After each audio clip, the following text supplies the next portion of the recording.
আমাদের মূলত গঙ্গানগরের সাথে খেলা হবে, অর্থাৎ চোলাইপাড়া ভার্সেস গঙ্গানগর। মাঠে প্রবেশ করতে দেরি করছিলেন কেন, কারণটা জানতে চাই। উনি বলল আপনি আসেননি তাই। আসলে প্রতিবার আমরাই জিতি, তো বারবার জিতলে খারাপ দেখা যায়, এই জন্য তাদেরকে জিতিয়ে দিলাম। আসসালামু আলাইকুম, ওয়েলকাম আপনাদের আমার এই ছোট্ট ব্লগে। তো আজকে মূলত আমাদের গ্রামের খেলা আছে লিগের, তো চলেন বেশি কথা না বাড়ি আজকের মতন ব্লগটি এখানেই শুরু করি। Let's start the blog. তো বাপসাপ নিয়ে বেরিয়ে পড়লাম খেলা দেখার উদ্দেশ্যে। বাপ একটু থাকবে এটাই স্বাভাবিক, কারণ প্রতিবার ফাইনাল ম্যাচ আমরাই জিতি, যদিও এটা ফাইনাল ম্যাচ না, কোয়ার্টার ফাইনাল। তো দেখতে দেখতে আসা পড়লাম মাঠের খুব কাছাকাছি। আমি আসার পরই খেলোয়াড়রা মাঠে প্রবেশ করতেছিল। একজনকে জিজ্ঞাসা করলাম, কি ব্যাপার ভাই, মাঠে প্রবেশ করতে দেরি করছিলেন কেন, কারণটা জানতে চাই। উনি বলল আপনি আসেননি তাই। আমি বললাম ওমাকু, আমার ডিমান্ড দিয়ে এখনো কমে নাই। খেলোয়াড়রা অলরেডি মাঠে প্রবেশ করে ফেলছে।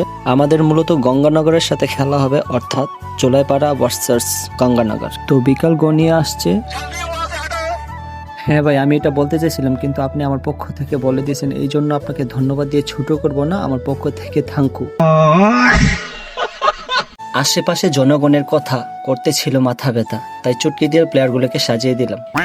আমার হাতে এত সময় নাই, খেলাটা আপাতত তোরা শুরু কর ভাই। ছোট ভাই কইতাছে, কিও সাকিব ভাই, ক্যামেরা চালু হইছে এখন তাইলে।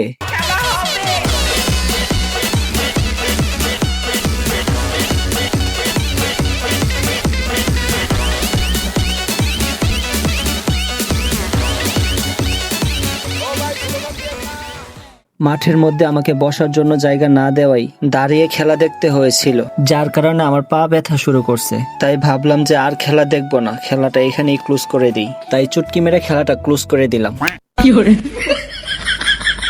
যাই হোক, 2-1 গোল হয়েছে। জোলাইপাড়া 1 গঙ্গানগর 2। আমরা হারি না, ইচ্ছা করে জিতাই দিছি।